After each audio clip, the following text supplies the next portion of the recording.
Good morning, friends. Welcome to Astro Chandrika YouTube channel. In series of videos, we are trying to explain you the basics of astrology.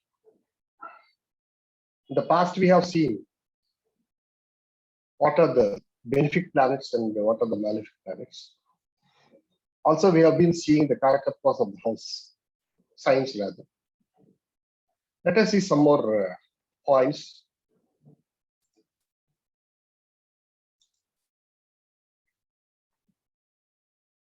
Functional benefics and functional malefics.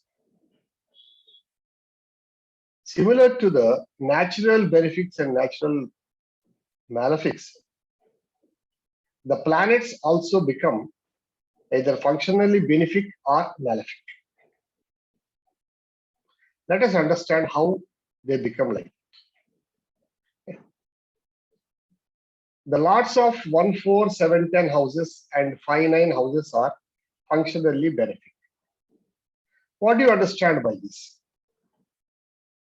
When we take a horoscope from the Lagna, the lots of first house, fourth house, seventh house, 10th house, fifth house, and ninth house. That means the lots of Kedras and Konas are functionally benefic. If you consider Aries as the ascendant, the lord of the first house is Mars, the fourth house is Moon, seventh house is Venus, 10th house is Saturn. And the lord of the fifth house, Sun, that is the house, lord of the Leo sign, which is fifth sign from Aries, and also the lord of ninth house, that is Jupiter, the sign lord of Sagittarius. So these planets become functionally benefic to a person born in Aries as the Lagna or ascendant. Okay.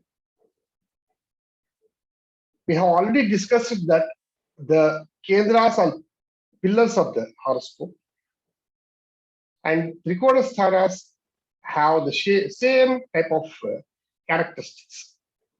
Okay. Now, for Aries Lagna, the functionally benefic planets are Mars, Moon, Venus, and Saturn as the Kendra lords. Also, Sun and Jupiter as the Kona lords. So these planets become functionally benefic for the Aries Lagna. Okay. Now, who are all functionally malefic planets? The lords of the third house, sixth house, 8th house, and 12th house become functionally malefic.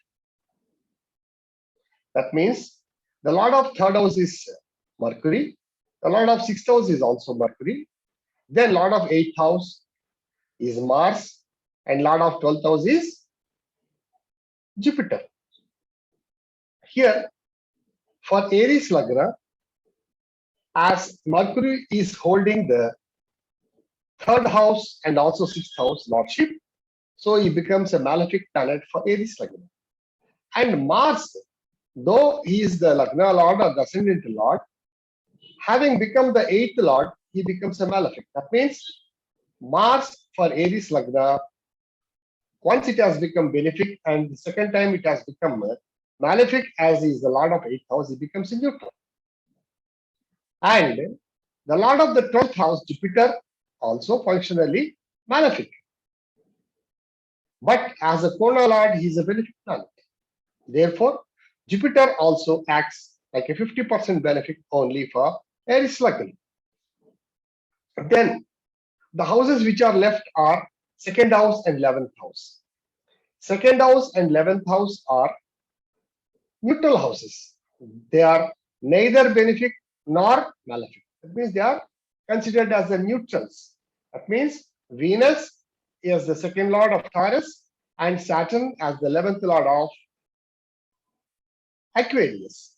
So they become the neutral planets. Okay. Here you may notice that Venus is a Kendra lord, that is the 7th lord, and therefore he became a functionally benefic planet, but he is the lord of the second house also. So where he becomes a neutral. And Saturn, by becoming the lord of the 10th house, is benefic, but as the lord of the 11th house is a neutral. So these small variations you must keep in mind while delineating a horoscope. Now, coming to the strength of the Kendras and Konas. That means that the relative strength of Kendras and Konas. First house is a Kendra as well as a Kona, but let us see as a Kendra. First house, fourth house, seventh house, 10th house are the Kendras. Relatively, the 10th house is the most powerful Kendra. Second in gradation is the 7th house. Third is the 4th house, and thereafter is the first house. That means in sequence, that means first house, 4th house, 7th house, and 10th house. 10th house becomes the most powerful Kendra in any horoscope. Then, coming to the relative strength of the Konas, also in sequence, first house is a Kona, 5th house is a Kona, and 9th house is a Kona. So 9th house becomes the most powerful benefic Kona in a horoscope. Comparatively, 5th house is lesser in strength and also first house after the 5th house. So now we have a fair understanding of the functional benefics and functional malefics and also the relative strength of the Kendras and Konas. Friends, these points are very, very important while analyzing a horoscope, and also we have got a lot of things in the Kendras, Konas, and the neutral houses that we will be dealing with when we start delineating a house. And also the position of these planets will change as per the placement also.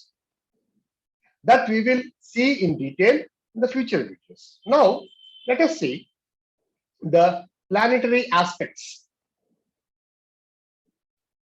All the planets from Sun to Saturn and Rahu Ketu.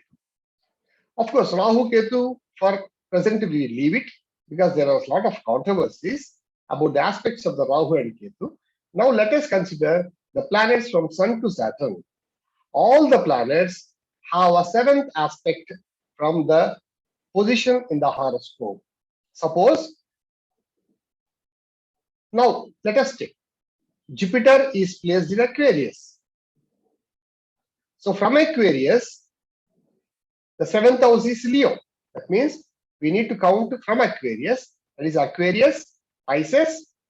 Aquarius is the first house, Pisces is the second, Aries is the third, Taurus is the fourth, then Gemini is the fifth, Cancer is the sixth, and Leo is the seventh. That's how Jupiter aspects the seventh house with full strength. And some planets have special aspects. They are Jupiter aspects 5th and 9th house, Mars aspects 4th and 8th house, and Saturn aspects 3rd and 10th house, in addition to the 7th aspect, which is of full in strength. But it is considered that the special aspects of the planets are more powerful than the 7th aspect for Jupiter, Mars, and Saturn. Now consider Jupiter is placed in Aquarius. Its 5th aspect falls on Gemini and 9th aspect falls on Libra. That means we need to count from Jupiter 1, 2, 3, 4, 5 houses. Gemini becomes the 5th house and 9th house becomes Libra. So that's how now Jupiter has 5th house aspect, 7th house aspect, and 9th house aspect. Now take Saturn. Saturn is placed in Capricorn. From Capricorn, Saturn's special aspects falls on 3rd house. That means Capricorn, Aquarius, and Pisces. Pisces is the 3rd house. Saturn aspects Pisces. And also we have seen the 7th aspect of Saturn on Cancer sign. And now 10th house from Saturn is Libra. So that means Saturn aspects Pisces, then Cancer, and then Libra when it is placed in Capricorn. Okay, then now planets from their position aspect a particular sign, whether it is seventh aspect or the special aspects, and also they aspect the planets, if any, posited in those signs. Okay, friends.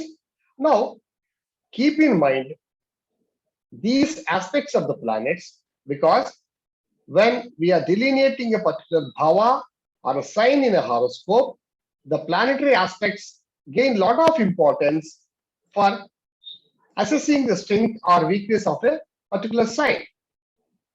Okay, friends, let us continue our study of astrology from basics. I'll come back to you in further videos.